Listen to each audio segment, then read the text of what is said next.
দেশে বিদেশি বিনিয়োগের পরিসংখ্যান কিছুটা স্বস্তির, তবে নতুন বিনিয়োগের সংকট এখনো কাটেনি, এমনটাই মনে করেন ব্যবসায়ী ও বিশ্লেষকেরা।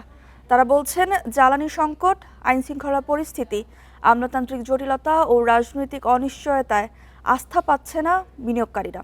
ব্যবসার জন্য নিরাপদ, স্থিতিশীল ও লাভজনক পরিবেশ গড়ে তোলার তাগিদ বিশেষজ্ঞদের। বাংলাদেশ বিনিয়োগ উন্নয়ন কর্তৃপক্ষের তথ্য অনুযায়ী 2025 সালে বৈদেশিক বিনিয়োগ বেড়েছে প্রায় 39%। 2024 সালের 127 কোটি ডলারের বিনিয়োগ বেড়ে হয়েছে 177 কোটি ডলার। এর মধ্যে নতুন মালিকানায় বিদেশি বিনিয়োগ বেড়েছে মাত্র 1.84%। আর বড় অংশই এসেছে বাংলাদেশে থাকা বিদেশি কোম্পানিগুলোর পুনঃবিনিয়োগ থেকে, অর্থাৎ নতুন বিদেশি বিনিয়োগের প্রবাহ তৈরি হয়নি। জ্বালানি সংকট, তারপরে হলো ব্যাংকিং খাতের অসহযোগিতা বা ব্যাংকিং খাতের রং পলিসি, এইগুলি এবং আইন শৃঙ্খলা, এই তিনটা জায়গায় কিন্তু এখনো বিনিয়োগের বা কোনো পরিবেশ নাই। ফলে আমার বিদেশি বিনিয়োগ কখন আসবে? যখন দেখবে যে দেশীয় বিনিয়োগকারীরা ভালো আছে। তো আমরা দেশীয় বিনিয়োগকারীরা তো ভালো নাই। 2026 সালের প্রথম প্রান্তিকের হিসাব যথেষ্ট উদ্বেগের। বাংলাদেশ ব্যাংকের তথ্য অনুযায়ী এই সময়ে নতুন বিদেশি বিনিয়োগ এক বছরের ব্যবধানে কমেছে 70.34%, নেমে এসেছে মাত্র 78.26 মিলিয়ন ডলারে। পজিটিভ ইমেজ না থাকলে আমার কিন্তু ইনভেস্টমেন্ট বাড়বে না। তিনটা জিনিস দরকার, তিনটা জিনিসই হলো স্টেবিলিটি, স্টেবিলিটি, স্টেবিলিটি। তা আমি স্টেবিলিটি কীভাবে আনবো? আমার স্টেবিলিটি তো ইনসাইড এবং আউটসাইড দুটোই ব্যাপারই। তো স্টেবিলিটির কাঠামো তৈরি করার মধ্যে পলিটিক্যাল স্টেবিলিটি একটা বড় জিনিস, তাই না? তো এটা যদি কেউ না বুঝে তাহলে তো কিছু করার নাই। এদেশে বিনিয়োগের কয়েকটি দুর্বলতা তুলে ধরেছে বিশ্বব্যাংকও। সেগুলো হলো জ্বালানি সংকট, আমলাতান্ত্রিক ও কর সংক্রান্ত জটিলতা এবং দুর্নীতি। কাঠামোগত সংস্কারের পাশাপাশি রাজনৈতিক স্থিতিশীলতার উপর জোর দিয়েছে সংস্থাটি।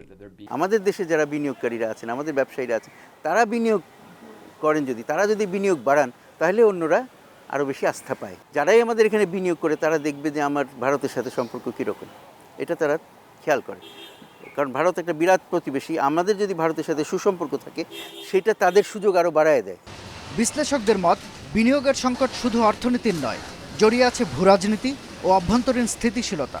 প্রয়োজন দীর্ঘমেয়াদী নীতির ধারাবাহিকতা, নিরবচ্ছিন্ন গ্যাস বিদ্যুৎ ও বিনিয়োগ সুরক্ষা। শাহাদাত স্বপন, ইন্ডিপেন্ডেন্ট নিউজ, ঢাকা। আগামী 2027-28 অর্থ বছর হবে জুলাই থেকে মার্চ পর্যন্ত 9 মাস, এবং পরের অর্থ বছর এপ্রিলে শুরু হয়ে শেষ হবে মার্চে। সোমবার সচিবালয়ে প্রধানমন্ত্রী তারেক রহমানের সভাপতিত্বে মন্ত্রিসভার বৈঠকে এই সিদ্ধান্ত নেওয়া হয়েছে। পরে এক বিজ্ঞপ্তিতে জানানো হয়, দেশে অর্থ বছর হিসাব করা হয় 1 জুলাই থেকে 30 জুন। ফলে জুলাই-আগস্ট মাসে বর্ষার সময়ও অবকাঠামো উন্নয়ন চলতে থাকে।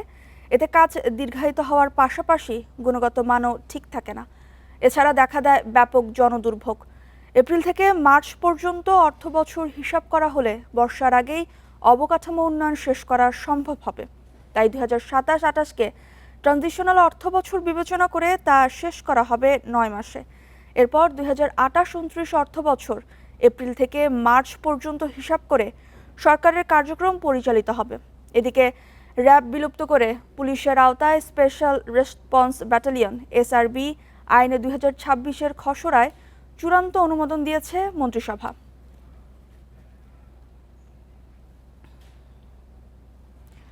সরকারের প্রথম 6 মাসে মব কালচার অনেকটাই কমে গেছে। এছাড়া এই সময়ে নতজানু পররাষ্ট্রনীতির অবসান হয়েছে। দেশের সার্বভৌমত্ব ও মর্যাদার প্রশ্নে আপোষহীন সরকার।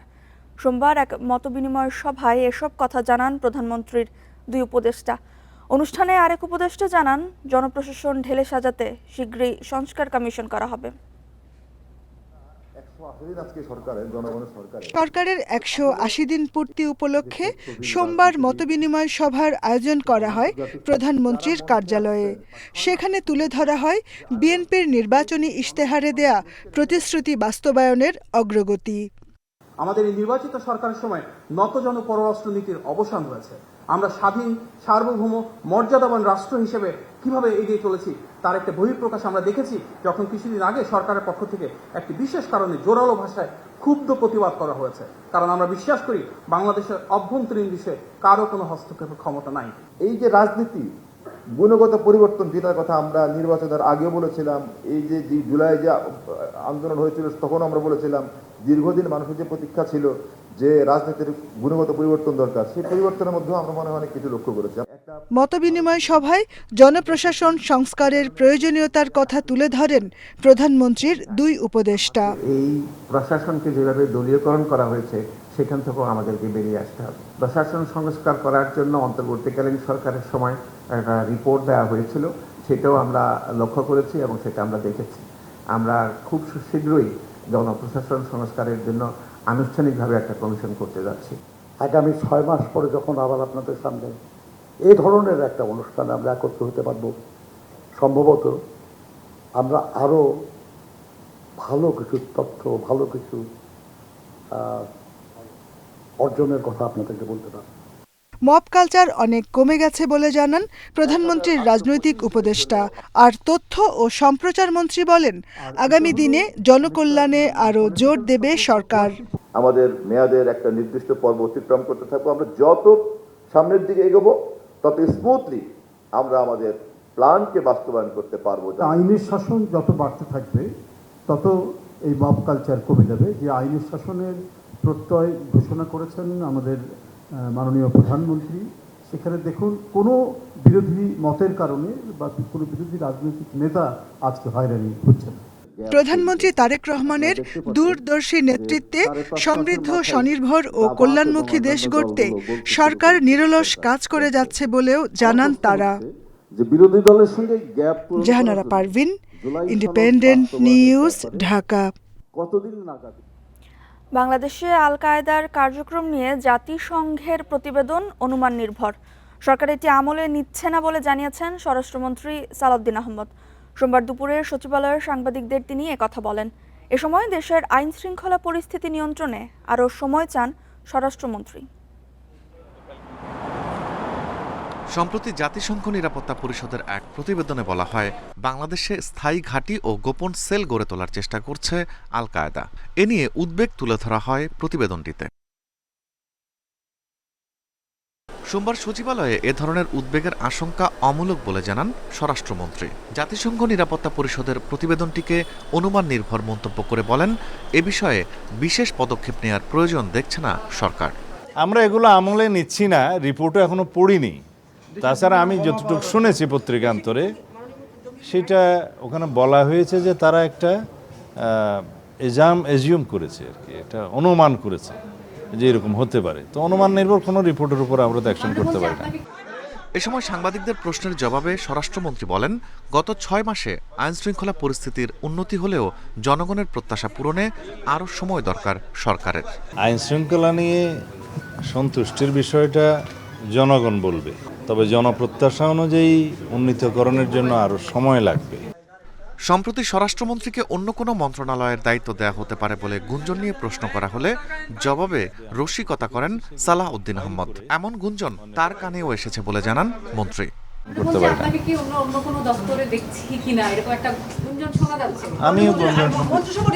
রিফাত শিশির, ইন্ডিপেন্ডেন্ট নিউজ, ঢাকা। বনানী থানার জুলাই হত্যাচেষ্টার সর্বশেষ মামলায় সাবেক প্রধান বিচারপতি ABM খায়রুল হকের জামিন বহাল রেখেছে আপিল বিভাগ। এর ফলে মুক্তিতে আর বাধা নেই তার। এ নিয়ে মোট 9টি মামলায় জামিন পেলেন খায়রুল হক। সোমবার সুপ্রিম কোর্টের জ্যেষ্ঠ আইনজীবী মোতাহার হোসেন সাজু জানান, সর্বশেষ মামলাটিতে অধস্তন আদালত জামিন না দেয় গেল 9 আগস্ট হাইকোর্টে আবেদন করেন তিনি। 10 আগস্ট হাইকোর্ট রুলসহ অন্তর্বর্তীকালীন জামিন দেয়। ওই জামিন স্থগিত চেয়ে রাষ্ট্রপক্ষ আপিল করে, কিন্তু আপিল বিভাগের চেম্বার আদালত হাইকোর্টের জামিন বহাল রাখে। আইনজীবীরা জানান, এর আগে বিভিন্ন মামলায় আপিল বিভাগ থেকে জামিন পেলেও কয়েক দফায় অন্য মামলায় গ্রেপ্তার দেখানোয় মুক্তি পাননি খায়রুল হক। এদিকে খায়রুল হককে কেন্দ্র করে আরেকটি আবেদনের ওপর আপিল বিভাগ লিখিত আদেশ দিয়েছে। সংশ্লিষ্ট আদালতের অনুমতি ছাড়া তিনি দেশ ছাড়তে পারবেন না।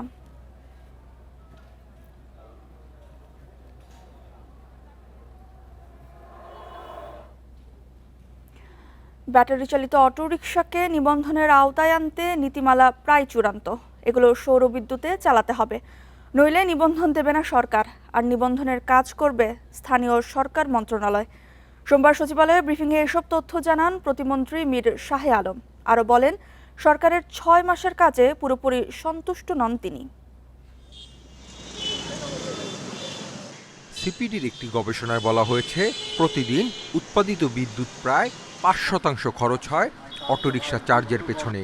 এতে শিল্প এবং আবাসিকে বিদ্যুৎ বিতরণ ব্যবস্থাপনায় ব্যাপক চাপ পড়ে। স্থানীয় সরকার মন্ত্রণালয়ের অধীনে বিভিন্ন স্থাপনায় সৌরবিদ্যুৎ প্যানেল স্থাপন সংক্রান্ত বৈঠকের পর ব্রিফিংয়ে অটোরিকশার প্রসঙ্গ উঠে আসে।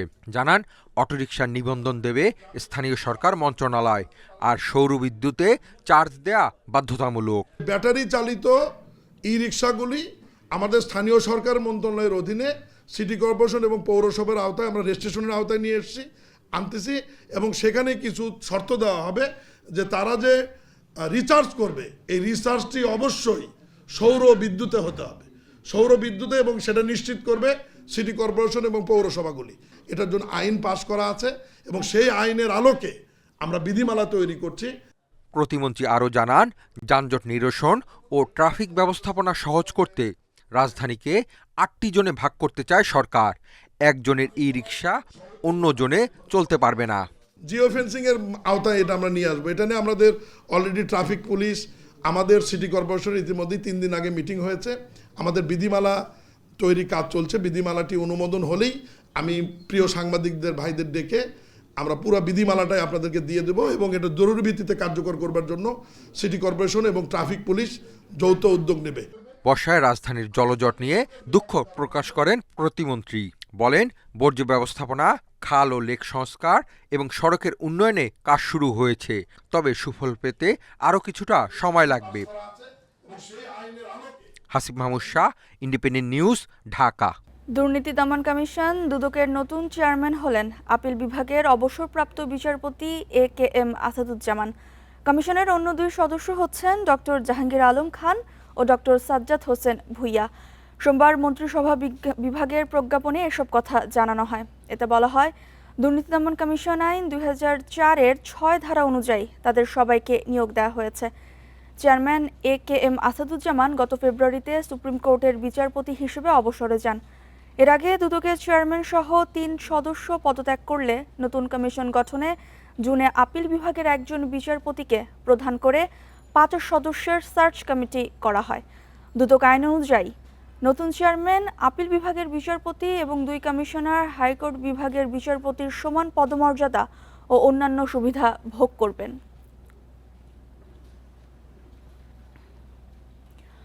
প্রশাসনে সিনিয়র সহকারী সচিব পদমর্যাদার 277 জন কর্মকর্তাকে উপসচিব পদে পদোন্নতি দেওয়া হয়েছে।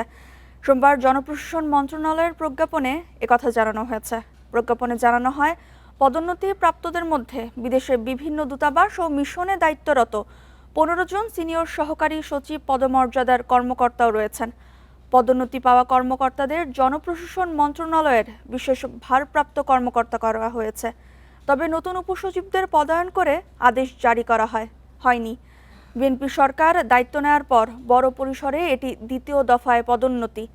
এর আগে 9 জুলাই 179 জন কর্মকর্তাকে যুগ্ম সচিব পদে পদোন্নতি দেওয়া হয়েছিল।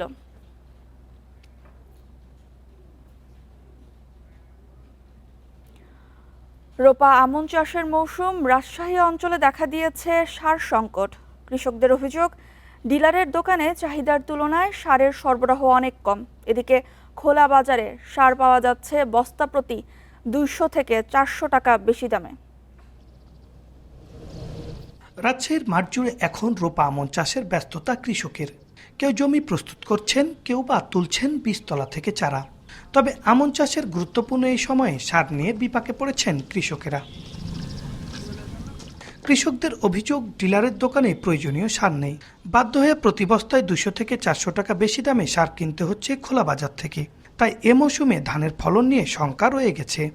বিঘাতে আমার 20 কেজি দরকার, পাচ্ছে এখানে 15 কেজি থেকে 10 কেজি যা কিনতে হচ্ছে, বাইরে টাকা দিয়ে কিনতে হচ্ছে, বেশি টাকা দাম। ডিএপি, টিএসপি এখানে পাওয়া যাচ্ছে না, ইউরিয়া পাচ্ছি, ভাইতে ইউরিয়ার দাম অনেক বেশি লিছে। ডিলাররা বলছেন, ডিএপি, টিএসপি ও এমওপি সারের সরবরাহ চাহিদার মাত্র 1/3। আমাদের চাহিদা কিচ্ছু হয় না, পূরণ কিচ্ছু হয় না। কৃষক সারই পায়নি, একবারই অল্প পায়, সার পাইছে, চাহিদা অল্প সার দিয়েছে আমাদের, যেমন গত মাসে ৭৭ বস্তা ডিএপি দিয়েছে। রাজশাহী অঞ্চলে সারের কোনো সংকট হয়নি, এবারও হবে না বলে আমরা আশা করছি। তবে মাঝে মাঝে হয়তো মানে পেতে ২-১ দিন দেরি হতে পারে, তবে কোনো সংকট হওয়ার সম্ভাবনা নাই। রাজশাহী অঞ্চলে এ মৌসুমে ৪,১০,০০০ হেক্টর জমিতে রোপা আমন আবাদের লক্ষ্যমাত্রা ধরা হয়েছে। এ পর্যন্ত রোপণ হয়েছে ২,৭৫,০০০ হেক্টর জমিতে। Sakhawat Hossain, independent news, Rajshahi. শহরের ওপর চাপ কমিয়ে গ্রামীণ অর্থনীতিকে চাঙ্গা করতে কৃষি ও পল্লী ঋণের লক্ষ্যমাত্রা বাড়িয়েছে সরকার।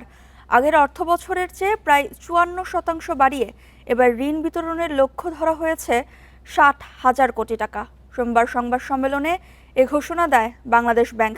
এছাড়া ব্যাংকগুলোর মোট ঋণের ৪% কৃষি ও পল্লী ঋণ খাতে বিতরণ বাধ্যতামূলক করেছে নিয়ন্ত্রক সংস্থা। ফসল চাষাবাদ থেকে শুরু করে উৎপাদন পর্যায়ের নানা ধাপে কৃষকের অর্থের প্রয়োজন পড়ে। সার, বীজ ও সেচের খরচ মেটাতে নগদ টাকার প্রয়োজন হলেও অনেক সময় কৃষককে ব্যাংকের দ্বারস্থ হতে হয়।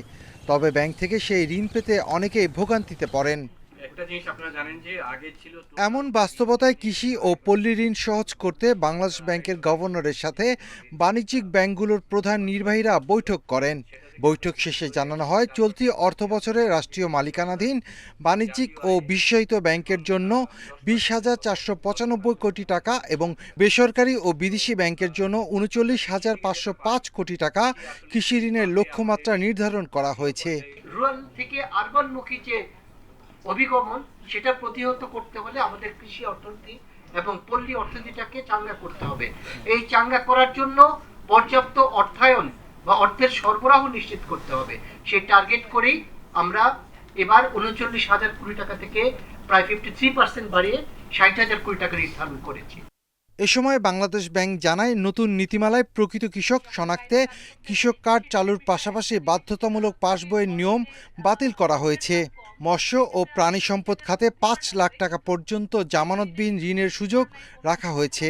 এছাড়া নারী ও প্রান্তিক কৃষকরা পাবেন বিকল্প জামানতে ঋণ। রুরাল এরিয়াতে কৃষককে দেওয়া হয়, সেই ক্ষেত্রে মধ্যস্বত্বভোগী কিছু সমস্যা থাকতে পারে বা দুই একটা ক্ষেত্রে ব্যত্যয় হয়তো ঘটতে পারে, কিন্তু সেটা যাতে না ঘটে আমরা সেই ব্যাপারে সচেষ্ট আছি এবং যেই কাজে ঋণ নিয়েছে সেই কাজেই যাতে কৃষি ঋণটা ব্যবহৃত হয় সেটা যাতে নিশ্চিত করে আমরা ব্যাংকগুলোকে বলে দিয়েছি। পাশাপাশি বাংলাদেশ ব্যাংকের টিম ওই ব্যাপারে কাজ করবে। নতুন নীতিমালা দেশের দারিদ্র্য বিমোচন, নতুন কর্মসংস্থান সৃষ্টি এবং অর্থনীতির স্থিতিশীলতা রক্ষায় কার্যকর ভূমিকা রাখবে বলে আশা করে Bangladesh bank. Shafil Alam Sujan, independent news, Dhaka. রোপা আমনের আবাদ নিয়ে জানাতে নওগাঁ থেকে যুক্ত হচ্ছেন আমাদের সহকর্মী সাদিকুল ইসলাম। সাদিকুল ইসলাম, একটু জানতে চাই, আমরা প্রতিবেদনে দেখছিলাম যে খোলা বাজারে প্রায় 200 থেকে 400 টাকা মানে বস্তা প্রতি কেজি সার পাওয়া যাচ্ছে। একটু জানতে চাইবো, সরকারি দামে সার পাওয়ার কথা থাকলেও কৃষককে কেন বস্তা প্রতি বেশি টাকা দিয়ে সার কিনতে হচ্ছে?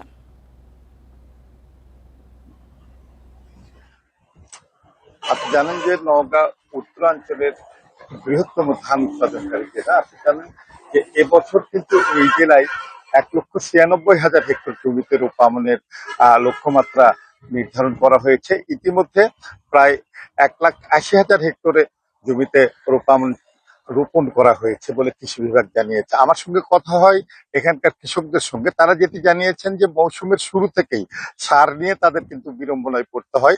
ইউরিয়া সার নির্ধারিত মূল্যে পাওয়া গেলেও নন ইউরিয়া, বিশেষ করে ডিএপি, পটাশ, এই সারগুলো কিন্তু তাদেরকে অতিরিক্ত মূল্যে কিনতে হয়েছে। কৃষকদের অভিযোগ যে আপনার ডিএপি সার ১,০৫০ টাকা বস্তা হলেও সেটা কিন্তু তাদেরকে অনেক ক্ষেত্রে ১,২০০-১,৩০০ টাকা দরেও কিনতে হয়েছে।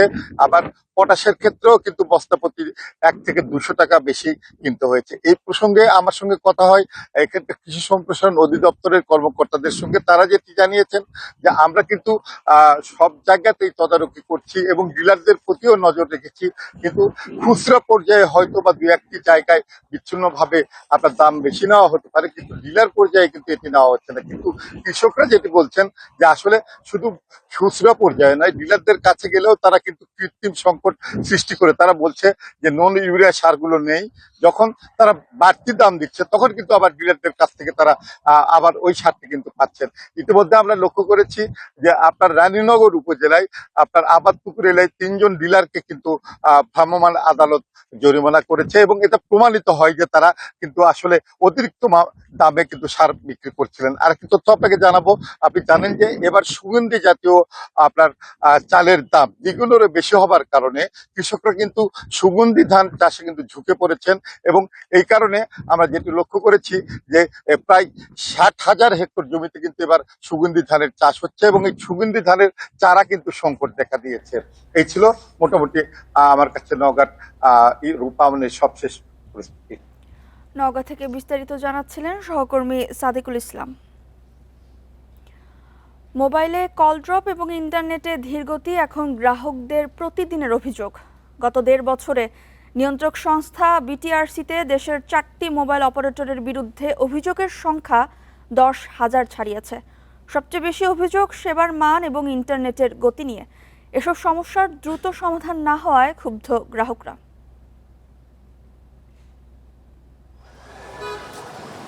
দেশে মোবাইল ফোন ব্যবহারকারীর সংখ্যা প্রায় 19 কোটি। এর মধ্যে মোবাইলে ইন্টারনেট ব্যবহার করে 58.4% মানুষ।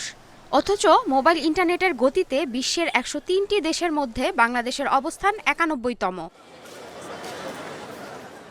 নিয়ন্ত্রক সংস্থা বিটিআরসির তথ্য বলছে, সেবার মান সহ 14টি সূচকে মোবাইল অপারেটরদের বিরুদ্ধে গ্রাহকের 10,000-এর বেশি অভিযোগ জমা হয়েছে। এর মধ্যে সবচেয়ে বেশি 3,936টি অভিযোগ রবি আজিয়াটার বিরুদ্ধে। গ্রামীণফোনের বিরুদ্ধে অভিযোগ 3,254টি। এরপরই টেলিটক এবং বাংলালিংকের নাম।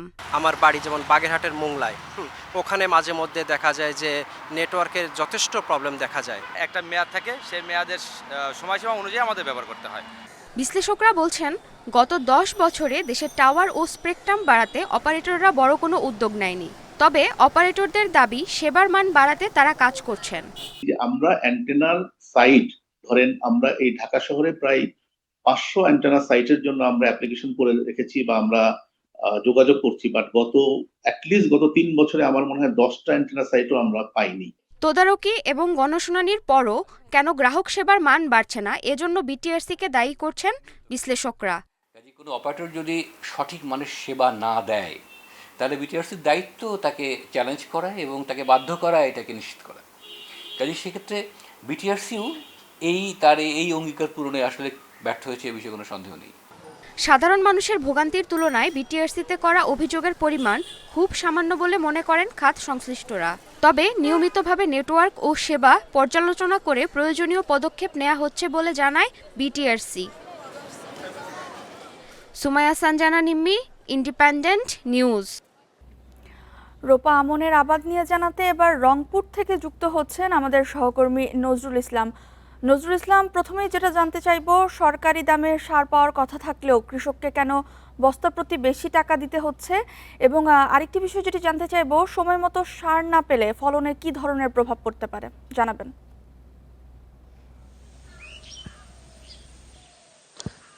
হ্যাঁ, মূলত আসলে এটি নিয়ে কিন্তু আমরা দেখেছি যে অনেক জায়গায়, অনেক স্থানে কিন্তু মানববন্ধন বিক্ষোভও করেছে কৃষকরা। তারা বলছেন যে সরকারের যে নির্ধারিত দাম রয়েছে সেই দামে কিন্তু তারা সার পাচ্ছে না। একটি বিষয় হচ্ছে যে এখানে সার সিন্ডিকেট একটা রয়েছে। এই সার সিন্ডিকেটে কিন্তু এই সারগুলোকে কিনে অন্য জায়গায় রেখে তারা কিন্তু এই দামটা বেড়ে দেয়।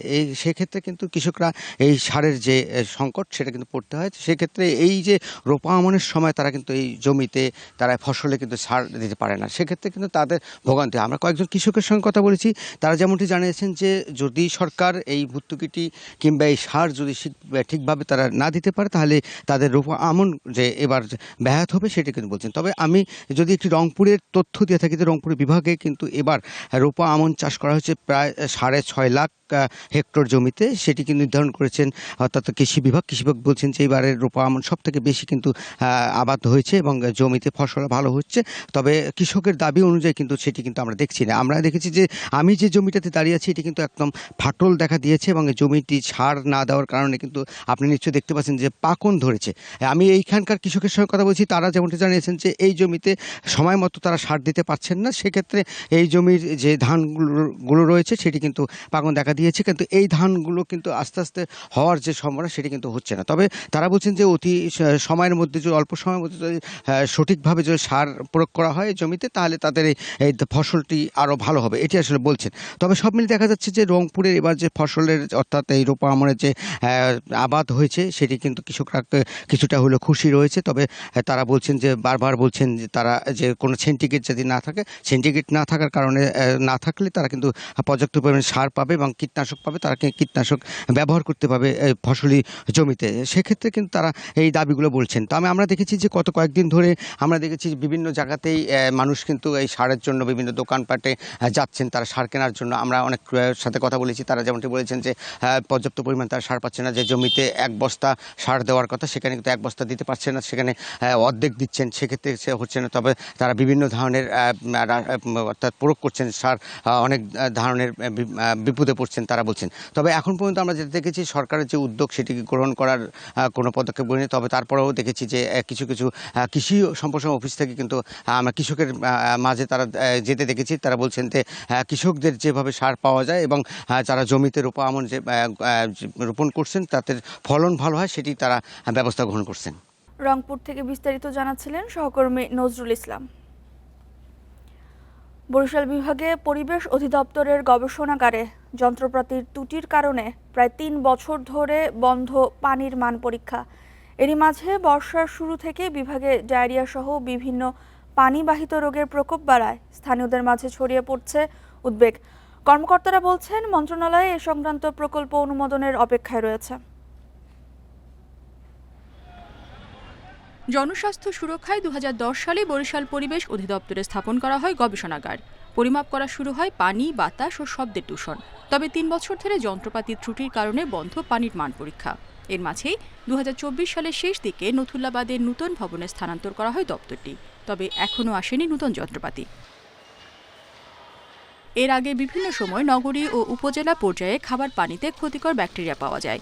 দীর্ঘদিন মান পরীক্ষা বন্ধ থাকায় বর্তমানে এ নিয়ে উদ্বেগে স্থানীয়রা।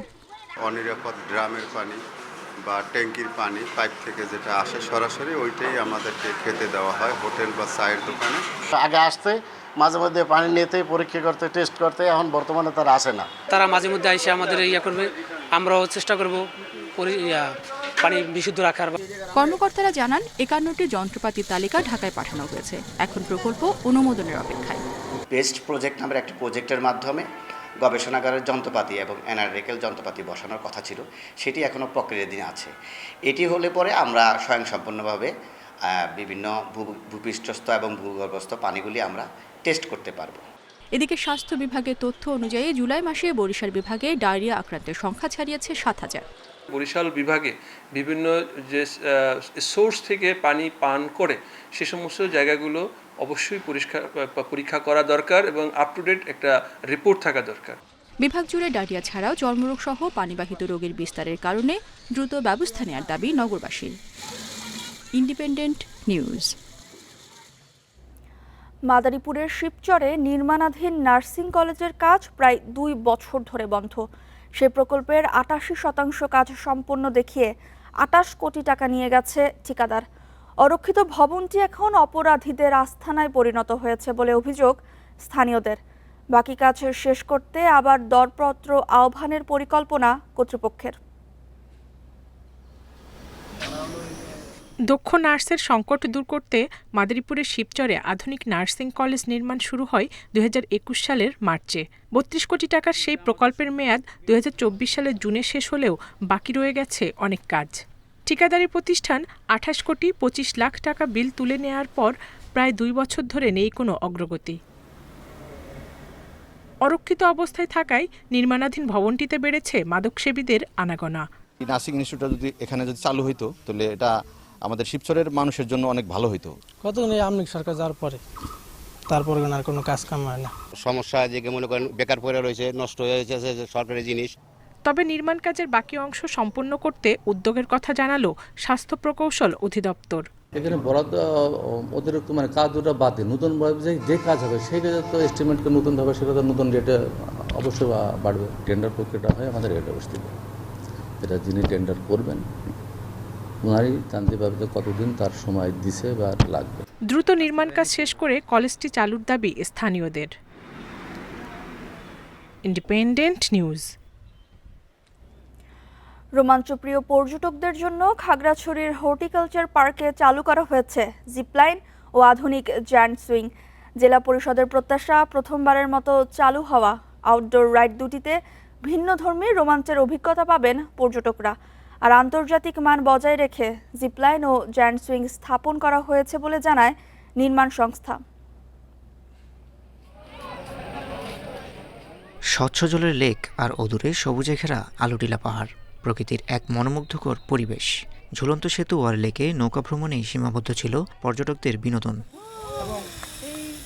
খাগড়াছড়ি হর্টিকালচার পার্কে ঘুরতে আসা পর্যটকদের বিনোদনে নতুন মাত্রা যোগ করেছে জিপলাইন ও জায়ান্ট সুইং। পাহাড়ে এসে জিপলাইন চড়বে, এটাই আকর্ষণ খাগড়াছড়িবাসীর জন্য, পর্যটকদের জন্য। এই আকর্ষণের কারণে খাগড়াছড়িতে আরো অর্থনীতির চাঙ্গা আরো গতি আসবে। আমার চড়ে খুবই ভালো লেগেছে। এই যে পাহাড়ে জিপলাইন, সুন্দর নিচে লেক, আমার খুবই আনন্দ লেগেছে। সর্বপ্রথম পর্যটকদের নিরাপত্তা এ বিষয়টি সর্বাধিক গুরুত্ব দিয়ে ও আন্তর্জাতিক মান বজায় রেখে আউটডোর রাইড দুটি স্থাপনের কথা জানান নির্মাতা প্রতিষ্ঠান। যে গিয়ারগুলো ব্যবহার করা হচ্ছে জিপলাইনে, জায়ান্ট সুইংয়ে, উভয় ক্ষেত্রে প্রতিটি গিয়ারই একদম ইন্টারন্যাশনাল স্ট্যান্ডার্ডের এবং সবগুলো হচ্ছে হয় ইউরোপে অথবা আমেরিকাতে তৈরি। এই উদ্যোগে পাহাড়ের অর্থনীতি সমৃদ্ধ হওয়ার পাশাপাশি কর্মসংস্থানের সুযোগও তৈরির আশা প্রশাসনের। জেলা পরিষদের নিজস্ব ব্যবস্থাপনায় এই দুটি অ্যাক্টিভিটি চালাচ্ছি।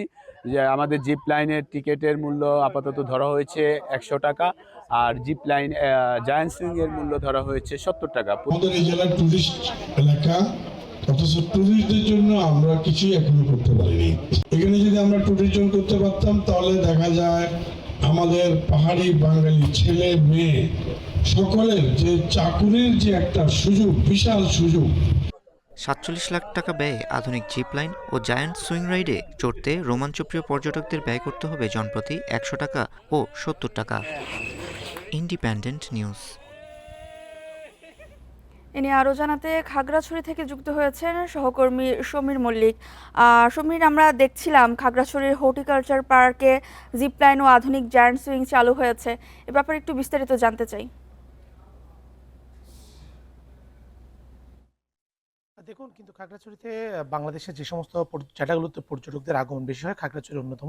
কিন্তু এখানে পর্যটকদের যে অ্যাক্টিভিটিসগুলো সেটার কিন্তু এতদিন কোনো ধরনের কোনো সুযোগ সুবিধা ছিল না। দীর্ঘদিন পরে হর্টিকালচার পার্কে এখানে জিপলাইন এবং যে জায়ান্ট সুইং সেটির কিন্তু কার্যক্রম শুরু হয়েছে। গত বৃহস্পতিবার থেকে কিন্তু এটির আনুষ্ঠানিকভাবে কার্যক্রম শুরু হয় এবং আমরা দেখেছি এই জায়ান্ট সুইং এবং জিপলাইন মানুষের মধ্যে একটা ইতিবাচক, বিশেষ করে যে সমস্ত পর্যটকরা দেশের বিভিন্ন প্রান্ত থেকে ঘুরতে আসে এবং স্থানীয় যে পর্যটক রয়েছে তাদের মধ্যেও যথেষ্ট সাড়া ফেলেছে। আমরা দেখেছি প্রতিদিন প্রায় 50 থেকে 100 জন, এবং ছুটির দিনগুলোতে আরও বেশি সংখ্যক পর্যটক কিন্তু এই যে অ্যাডভেঞ্চার সেটার কিন্তু তারা অ্যাডভেঞ্চার করার জন্য কিন্তু অনেকেই আসছে। এবং যারা আয়োজক রয়েছে তাদের পক্ষ থেকে যে বিষয়টা বলা হয়েছে যে জেলা পরিষদ হর্টিকালচার পার্কটি দীর্ঘদিন ধরে কিন্তু এখানকার অন্যতম একটি জনপ্রিয় পর্যটন কেন্দ্র ছিল, কিন্তু সেখানে ঝুলন্ত ব্রিজ ছাড়া তেমন কোনো অ্যাক্টিভিটিস কিন্তু ছিল না। সেই জায়গা থেকে কিন্তু জেলা পরিষদের পক্ষ থেকে যে জিপলাইন বা জায়ান্ট সুইংয়ের যে স্থাপনের বিষয়টি তারা কিন্তু মাথায়, এবং সেই অনুযায়ী কিন্তু ওয়াইল্ডনেস বিডি নামে একটি সংস্থার মাধ্যমে তারা এটি স্থাপন করে এবং তারা এখানে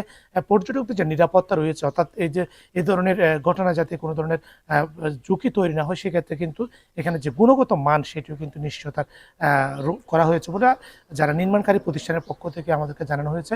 এখানে যে সমস্ত জিপলাইনগুলো রয়েছে সেখানে কিন্তু প্রায় 2100 কেজি থেকে প্রায় 3400 কেজি পর্যন্ত ওজনের যে ধারণ ক্ষমতা সেটি রয়েছে। পাশাপাশি এখানে যে ধরনের গিয়ারগুলো ব্যবহার করেছে, বিশেষ করে হার্নেস সহ অন্যান্য যে গিয়ার, সেগুলো কিন্তু ফ্রান্স এবং ইউরোপ আমেরিকার দেশ থেকে আনা হয়েছে। এবং তারা বলছে এখানে যে সমস্ত পর্যটকরা জিপ লাইন বা জায়েন্ট সুইং করবে সেখানে নিরাপত্তার কোনো ধরনের ঝুঁকি তারা রাখেনি, যেহেতু যে কোনো ধরনের দুর্ঘটনা এড়াতে তারা কিন্তু সর্বোচ্চ নিরাপত্তার বিষয়টিকে গুরুত্ব দিয়ে আধুনিক যে সরঞ্জাম সেটি ব্যবহার করেছে। এবং জায়েন্ট সুইংয়ের ক্ষেত্রে যে সিটগুলো ব্যবহার করা হয়েছে সেগুলো কিন্তু সাধারণত নেপাল থেকে আনা হয়েছে এবং এগুলো প্যারাগ্লাইডিংয়ের সিট হিসেবে ব্যবহার করা হয় এবং সেখানে একটি ব্যাকআপ বেল্টেরও কিন্তু ব্যবস্থা করা হচ্ছে। অর্থাৎ আমরা দেখেছি জিপ লাইন এবং জায়েন্ট সুইংয়ের জন্য যে ধরনের নিরাপত্তা নেওয়ার কথা ছিল, অর্থাৎ যাতে পর্যটকরা স্বাচ্ছন্দ্যে সেগুলো ব্যবহার করতে পারে, কোনো ধরনের দুর্ঘটনা তৈরি না হয়, সেই জায়গা থেকে কিন্তু যারা জেলা পরিষদ কর্তৃপক্ষের পক্ষ থেকে সর্বোচ্চ ব্যবস্থা নেওয়া হয়েছে। এবং এর মধ্য দিয়ে এখানকার যে পর্যটন শিল্প সেটি অনেক বেশি সমৃদ্ধ হবে। আপনি জানেন সাজেকে যে সমস্ত পর্যটকরা আসে তারা কিন্তু খাগড়াছড়িতেও কিন্তু ভ্রমণ করে, সেক্ষেত্রে এই ধরনের অ্যাক্টিভিটিসগুলো পর্যটকদের যে আকর্ষণ সেটি আরও বেশি বাড়াবে এবং এখানকার পর্যটন অর্থনীতি অনেকটাই সমৃদ্ধ হওয়ার আশা করা হচ্ছে। খাগড়াছড়ি থেকে বিস্তারিত জানাচ্ছিলেন সহকর্মী সমীর মল্লিক। এই ছিল এখনকার সংবাদে। ধন্যবাদ এতক্ষণ সাথে থাকার জন্য।